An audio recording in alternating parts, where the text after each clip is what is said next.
మిత్రులారా అందరికీ నమస్తే. మనం తెలంగాణ రాష్ట్రం ఖమ్మం జిల్లా రజక వృత్తిదారుల సంఘం ఖమ్మం జిల్లా ప్రధాన కార్యదర్శి అన్నార్ వెంకటేశ్వర్ల గారితో ఉన్నాం. సార్ నమస్తే. రజకులకు సంబంధించి సాధక బాధకాలు చెప్పండి. నమస్కారం సార్, నా పేరు అన్నార్ వెంకటేశ్వర్లు, తెలంగాణ రజక వృత్తిదారుల సంఘం ఖమ్మం జిల్లా కమిటీ ప్రధాన కార్యదర్శి. ఈరోజు చెప్పాలంటే ప్రస్తుతం మనకి స్వాతంత్రం వచ్చి 77 సంవత్సరాలు కావస్తున్నా కూడా రజకుల పరిస్థితి ఎక్కడ వేసిన గోంగడిలాగా అక్కడే ఉంది. ఈరోజు చూస్తూ ఉన్నాం, రజకులకు చాలా తీవ్రమైనటువంటి ఇబ్బందులు ఎదుర్కొంటున్నారు. అది ఏంటంటే వృత్తిలో కానివ్వండి, లేక సంఘంలో కూడా గుర్తింపు లేక పెత్తందారుల చేతిలో అనేక ఇబ్బందులు గురవుతున్న చరిత్ర ఈరోజు తెలంగాణ రాష్ట్రంలో రజక వృత్తిదారులకు ఉంది. రజక వృత్తిదారులు వెట్టి జాగ్రత్త చేస్తూ తీరా వారి తగిన వేతనం అడిగేసరికి చాలామంది కూడా మీకు అంత ఇవ్వాలని ఇంటి ఇవ్వాలని చూస్తుంటారు. ముఖ్యంగా మనం ఈరోజు రజకులు పుట్టిన ప్రతి ఇంటిగా ప్రతి మనిషికి కూడా రజకుల యొక్క సేవ అవసరం. పుట్టిన ప్రతి మనిషి గురించి చనిపోయేంత వరకు కూడా రజకుడు సేవ చేయాల్సిందే. కానీ అదే పెళ్ళిళ్ళప్పుడు చూస్తుంటే ప్రతి విషయంలో కూడా పెళ్ళిళ్ళ విషయంలో రజకుడు ముందు ఉండాలంటారు. కానీ తీరా అందరూ అన్నం తిన్న తర్వాత అన్నం పెట్టి పంపించే చరిత్ర ఈరోజు తెలంగాణ రాష్ట్రంలో చూస్తున్నాం.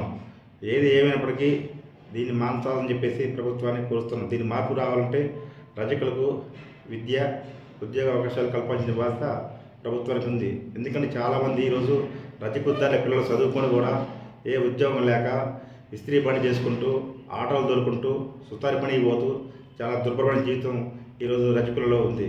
ఇవన్నీ చూస్తూ ఉంటే ప్రభుత్వానికి ఏమాత్రం కూడా నిమ్మకం నీరెత్తినట్టుగా ఉంది. ఎందుకంటే ఈరోజు చూస్తూ ఉన్నాం, దేశంలోనే రాష్ట్రంలోని మన బీసీ కులంలో అత్యంత వెనుకబడ్డ కులం రజక వృత్తిదారుల కులం. ఈరోజు రజకులను కొన్ని గ్రామాలలో కూడా అరే సాకలడా వసే సాకల ధర అని పిలుస్తున్న చరిత్ర ఇప్పటికీ ఉంది. ప్రభుత్వం కూడా ఏమి కూడా రజకుల పట్ల కనికరం అనేది లేకుండా ఉంది. మేము ఎప్పటి నుంచో డిమాండ్ చేస్తున్నాం. ఈరోజు రజకుల్ని సాకలడా అని పేరు పెట్టి పిలవకుండా ఎస్సీ ఎస్టీకి ఏ విధంగా చట్టం ఉందో అదేవిధంగా రజకులు కూడా రక్షణ చట్టం కావాలని చెప్పేసి 20 సంవత్సరాల నుంచి మేము ప్రభుత్వం డిమాండ్ చేస్తున్నాం. అయినా ప్రభుత్వం ఈ విషయంలో ఏమాత్రం కూడా స్పందించడం లేదు. ఇప్పటికైనా ప్రభుత్వం కళ్ళు తెరిచి రజకులకు రక్షణ చట్టం చేయాలని చెప్పేసి రజక వృత్తిదారుల సంఘం రాష్ట్ర కమిటీ తరఫున, ఖమ్మం జిల్లా కమిటీ తరఫున ప్రభుత్వాన్ని కోరుతున్నాం. ఇటీవల మనం చూస్తే నిజామాబాద్ జిల్లాలో జక్రానిపల్లిలో కొంతమంది పెత్తందారులు ఒక 8 నెలల నుంచి కూడా రజకులను బహిష్కరణ చేస్తే అక్కడ ఉండే ప్రభుత్వ పెద్దలు కానీ, అధికార పార్టీ పెద్దలు కానీ, ప్రతిపక్ష పెద్దలు కానీ ఎవరు కూడా స్పందించకపోవడం చాలా దారుణమైన చర్య. ఆ విషయం మా రజక వృత్తిదారుల సంఘం రాష్ట్ర ప్రధాన కార్యదర్శి ఆశయగా తెలుసుకుని అక్కడికి వెళ్ళేసి అక్కడ కూర్చొని ప్రభుత్వ అధికారులతో ఒత్తిడి తీసుకొచ్చి రజకులకు క్షమాపణ చెప్పడం జరిగింది. అదేవిధంగా ఖమ్మం జిల్లాలో కూడా గతంలో ముఠాపురం, ఆరేగూడెం, తల్లాడమ, లక్ష్మీపురం గ్రామాల్లో కూడా గతంలో రజకులపై దాడులు, దౌర్జన్యాలు, బహిష్కరణలు జరిగాయి.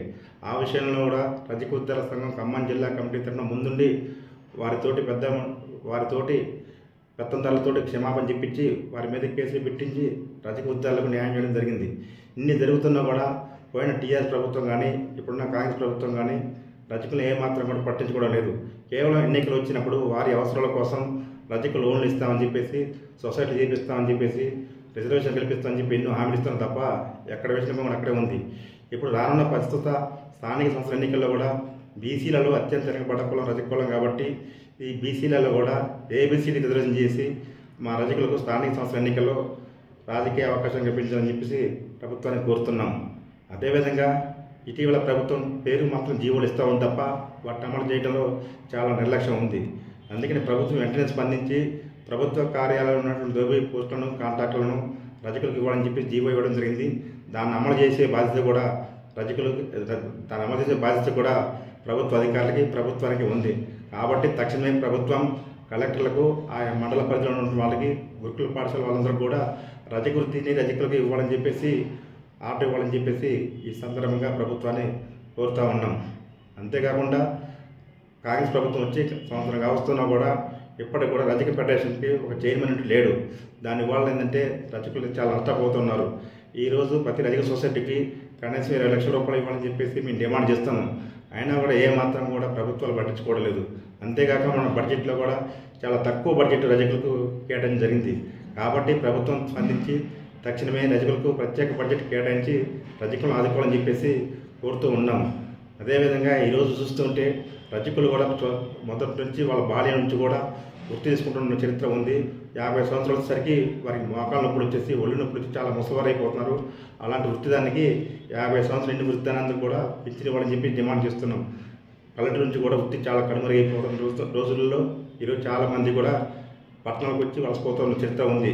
పట్టణాలకు వచ్చి అపార్ట్మెంట్లో వాళ్ళు చూస్తే వాళ్ళ జీవితం మరి దుర్భరంగా ఉంది. ఒక చిన్న గది ఇచ్చి ఒక 40 ప్లాట్లు 50 ప్లాట్లు ఉంటే వాటన్నిటికీ సేవ చేసే విధంగా రజకులు ఒప్పందం చేసుకుంటున్నారు.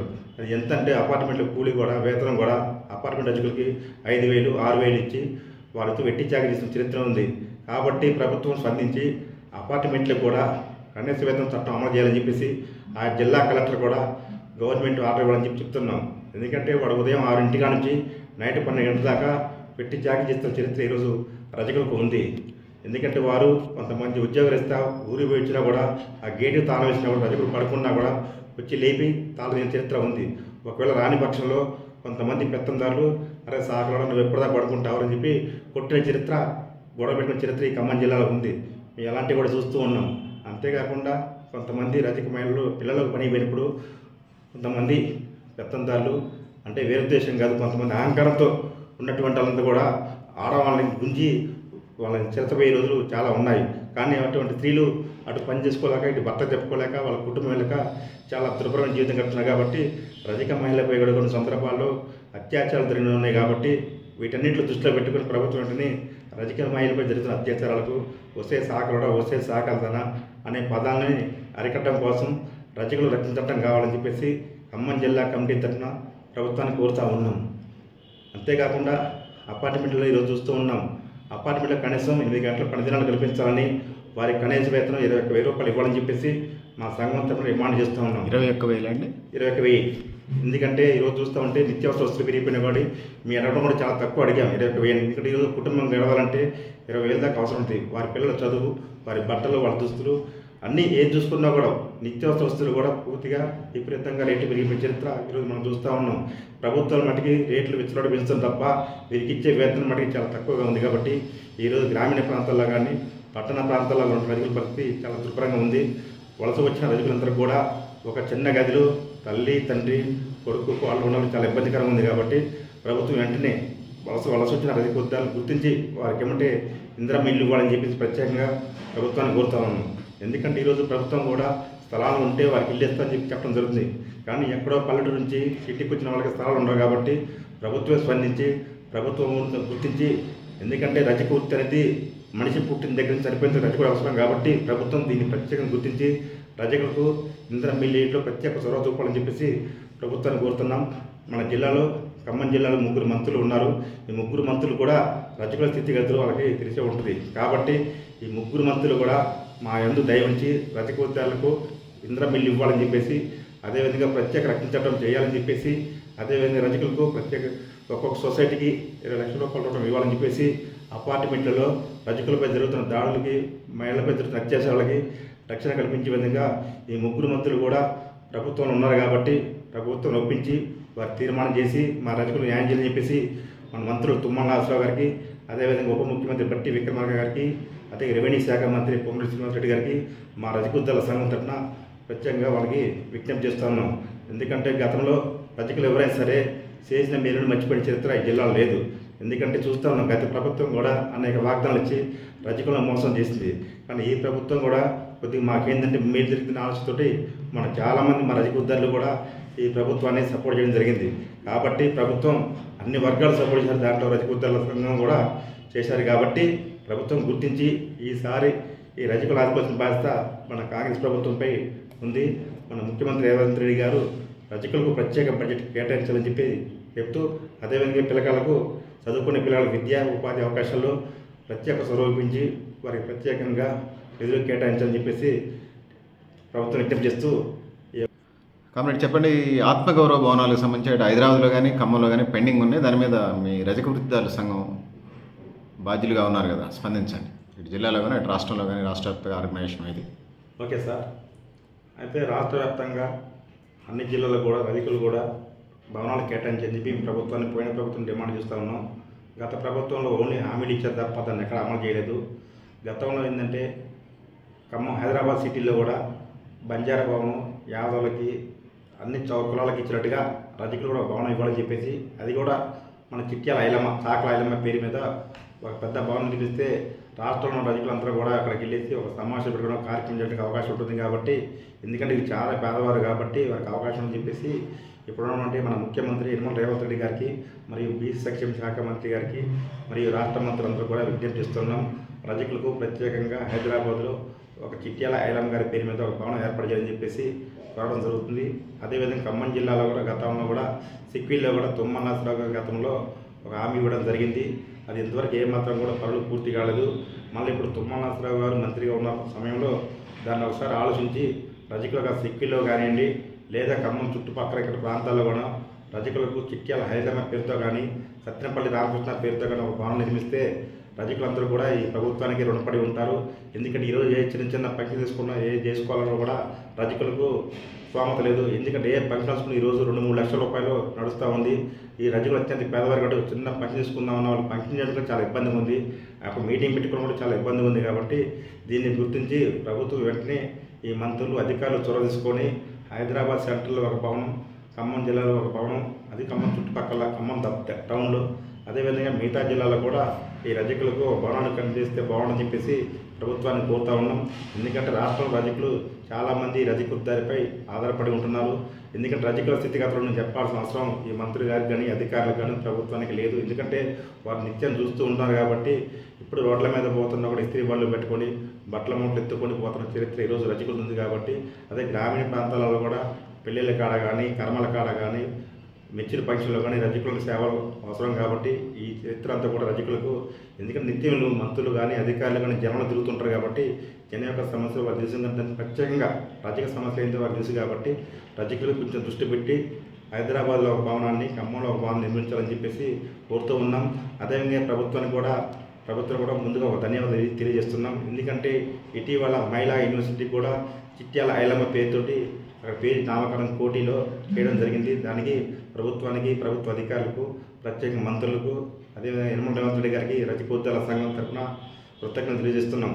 అదేవిధంగా నేను చెప్పినట్టుగా ఇప్పుడు అదే హైదరాబాద్ సెంటర్లో రజకులకు ఒక ప్రత్యేక భవనం కేటాయించి అన్ని జిల్లా సెంటర్లో కూడా ఒక భవనం కేటాయిస్తే కమ్యూనిటీ హాల్ లాగా ఈ ప్రభుత్వానికి రజకులంతా రుణపడి ఉంటారని చెప్పి చెప్తూ ఉన్నాం. అంతేకాకుండా ఇప్పుడు భూములన్నీ కూడా అన్యకాంతమైపోతున్న తరంలో ఈ ప్రభుత్వం వచ్చేసి హైడ్రా పేరుతోటి కొన్ని నిర్మాణం చేయడం చాలా సంతోషకరమైన విషయం. అదేవిధంగా ఈ రజకులు కూడా గత ప్రభుత్వాలు ఇనాం భూములను ఇవ్వడం జరిగింది. ఈరోజు అవన్నీ కూడా అన్యకాంతమైపోతున్నాయి. కాబట్టి రజక మాన్యాలు అంటారా, దాన్ని మాన్యం భూములు, ఇనాం భూములు అంటే రజకులకు మాన్యం భూములు ఉంటాయి. అవి కూడా మొత్తం అన్యకాంతం అయిపోతున్నాయి. గతంలో కొంతమంది చదువు రాకపోయేసరికి ఊళ్ళో కొంతమంది పెత్తందారులు వాళ్ళకు కొంత మందు పోయించు వేలు ముద్దలు ఎంచుకొని ఆ భూములు ఆక్రమించుకున్న చరిత్ర ఈరోజు చూస్తూ ఉన్నాం. కాబట్టి అటువంటి వారిని ఒకసారి వెలికి తీసి రజకులకు సంబంధించిన భూముల్ని రజకులకు ఇవ్వాలని చెప్పేసి మేము కోరుతా ఉన్నాం. ఎందుకంటే రజకులకు ఇచ్చిన ఇనాం భూములు, మాన్యం భూములు ఎవరు కొనడానికి కానీ అమ్మడానికి కానీ హక్కులేదని చెప్పేసి సుప్రీంకోర్టు తీర్పిచ్చింది. కాబట్టి దాన్ని దృష్టిలో పెట్టుకొని ప్రభుత్వం స్పందించి ఆ ఆర్డీఓలకి, జిల్లా కలెక్టర్లకి, ఎంఆర్ఓలకు కూడా ఆర్డర్ పాస్ చేసి రజకుల మాన్యం భూములు ఎక్కడైతే ఆక్రమణకు గురయ్యాయో వారికి ఇప్పించవలసిందిగా కోరుతూ ఉన్నాం. అదేవిధంగా ప్రభుత్వ కార్యాలయంలో కానీ, ప్రభుత్వ హాస్పిటల్లో కానీ, ప్రభుత్వ హాస్టల్లో కూడా ఉన్నటువంటి రజక వృత్తి పోస్టులను, దోబీ కాంట్రాక్టులను కూడా రజక సొసైటీలకు ఇవ్వాలని చెప్పి డిమాండ్ చేస్తున్నాం. అది కూడా ఏంటంటే సొసైటీలకు ఇస్తారంటే దాంట్లో 10 మంది సభ్యులు ఉంటారు. కాబట్టి ఆ సొసైటీ సభ్యులందరూ కూడా చేసుకొని వారి దగ్గర వేతనం చూసుకుంటారు. కాబట్టి అతి తక్కువ రేటుతోటి కాంట్రాక్ట్ పనులను రజకులకు ఇవ్వాలని చెప్పేసి మేము ప్రభుత్వాన్ని విజ్ఞప్తి చేస్తూ ఉన్నాం. అంటే డోక్రా సంఘాలాగా చేసుకుంటారని, డోక్రా సంఘాలు చేస్తున్నాయి కదా కొన్ని కొనుగోళ్ళు కార్యక్రమాలు. అది దేవాలయాలు కూడా ఒకటి డిమాండ్గా ఉన్నది కదా రజక సంఘాలకు సంబంధించి, దేవాలయ దోబీ పోస్టులు. ఓకే. అదేవిధంగా ఈరోజు దేవాలయాల్లో కూడా రజకులు వెట్టి చాకిస్తున్న చరిత్ర ఉంది. ఎందుకంటే ఉదయం తెల్లవారుజాము 4 గంటల నుంచి గుడి బంద్ చేసేంత వరకు 10 గంటల వరకు రజకులకు సేవలు అక్కడ అవసరం. ఎందుకంటే రజకులు చేస్తూ ఉన్నా కూడా అక్కడ ఏంటంటే ఒక 5,000, 3,000, 4,000 ఇస్తున్న చరిత్ర ఉంది. కాబట్టి వారికి కూడా కనీస వేతనం అమలు చేయాలని చెప్పేసి మనం ప్రభుత్వాన్ని కోరుతూ ఉన్నాం. ఎందుకంటే అక్కడ ఉన్నటువంటి దేవుని గుడి శుభ్రంగా ఊడ్చేసి నీళ్ళతో కడిగి ప్రతిరోజు కూడా కడిగేసి అక్కడ స్వామివారి వస్త్రాలను కూడా శుభ్రంగా ఉతికించి తీసుకొచ్చి అక్కడ పండగలు వస్తే మామిడి ఆకులు కట్టి అలంకరణ చేసి అంతా ముస్తాబు చేసిన చరిత్ర ఈరోజు రజకులకు ఉంది. కాబట్టి ప్రత్యేకంగా రజకుల యొక్క కష్టాన్ని గుర్తించి రజకులు దాంట్లో దేవాలయాలు పనిచేసే రజకులకు కనీస వేతనం అమలు చేయాలని చెప్పేసి అవసరమైతే వారికి ఒక పక్క గృహాన్ని కూడా మంజూరు చేయని చెప్పేసి ప్రభుత్వ అధికారులు కోరుతూ ఉన్నాం. దేవాలయాల్లో ఖాళీగా ఉన్న పోస్టులు భర్తీ చేయాలంటారు. అవునండి.